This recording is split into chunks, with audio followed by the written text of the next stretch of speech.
अयोध्या में विवादित ढांचा गिराए जाने के मामले में सीबीआई ने अपने सबसे अहम गवाह को पेश किया। 1992 में कार सेवा के दौरान आडवाणी और दूसरे वीआईपी की सुरक्षा में तैनात आईपीएस अधिकारी अंजू गुप्ता ने रायबरेली कोर्ट में बयान दर्ज कराया। अंजू गुप्ता ने अपने बयान में 6 दिसंबर को हुई उन घटनाओं का सिलसिलेवार जिक्र किया है जो उन्होंने अपनी आंखों से देखी।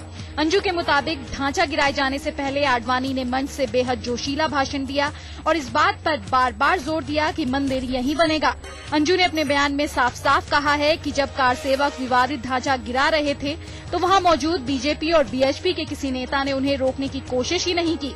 विनय कटियार, साध्वी रितंभरा और उमा भारती का जिक्र करते हुए अंजू ने कहा कि इन लोगों ने भी अपने भाषण से लगातार कार सेवकों को उकसाने की कोशिश की।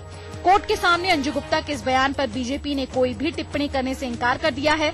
रचना ऋषि, रायबरेली, आज तक।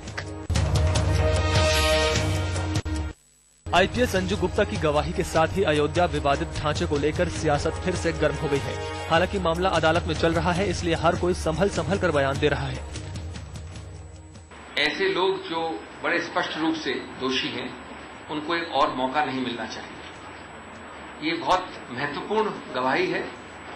इसका अवलोकन अंत में न्यायालय करेगा। दूसरी तरफ सीपीआई का कहना है कि अयोध्या में विवादित ढांचे के ध्वंस की हकीकत पूरी दुनिया को पता है और ये बात किसी से छिपी नहीं कि ये सब कुछ आडवाणी की अगुवाई में हुआ। लेकिन असली सवाल ये है कि अदालत इस मामले में दोषियों को कब और क्या सजा देती है।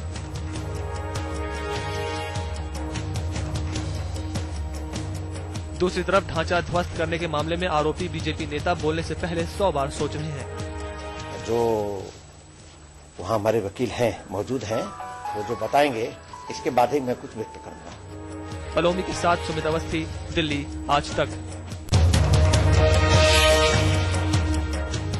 अब तक तो बीएसपी का हर छोटा बड़ा कार्यकर्ता मायावती की नोटों की माला का बचाव कर रहा था, लेकिन आजमगढ़ में हुई एक रैली में यूपी विधानसभा अध्यक्ष सुखदेव राजभर ने बतौर मुख्य अतिथि पहुंचकर मायावती की जमकर तारीफ की। राजभर को न तो अपने पद की गरिमा का ध्यान रहा और न ही मर्यादा का।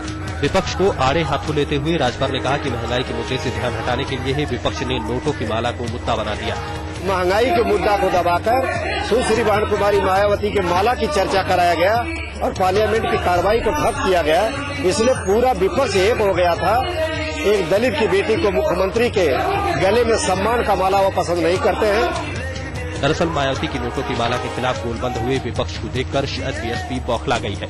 इसीलिए बीएसपी का हर छोटा बड़ा नेता विपक्ष को मुंहतोड़ जवाब देने के लिए कमर कस चुका है और शायद तभी विधानसभा अध्यक्ष अपने पद की गरिमा को ताक में रखकर इस रैली में पहुंच गए। राजीव कुमार, आजमगढ़, आज तक।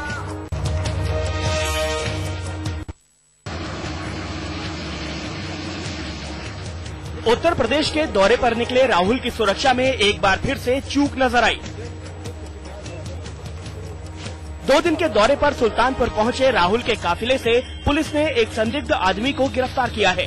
हालांकि पुलिस को इस शख्स के बारे में अभी तक ज्यादा जानकारी नहीं मिल पाई है, लेकिन वो इस बात की पड़ताल में जुटी है कि राहुल गांधी के काफिले में इस तरह घुस आने के पीछे उसका मकसद क्या था।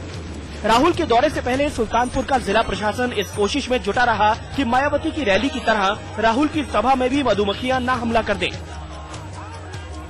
सभा से पहले सुल्तानपुर के विकास भवन में लगे मधुमक्खी के कई छत्तों को साफ कर दिया गया। जाहिर है राहुल के दौरे को लेकर उत्तर प्रदेश प्रशासन की ऐसी मुस्तैदी पर कांग्रेसी मन ही मन खुश हो रहे होंगे। आलोक श्रीवास्तव, अमेठी, आज तक।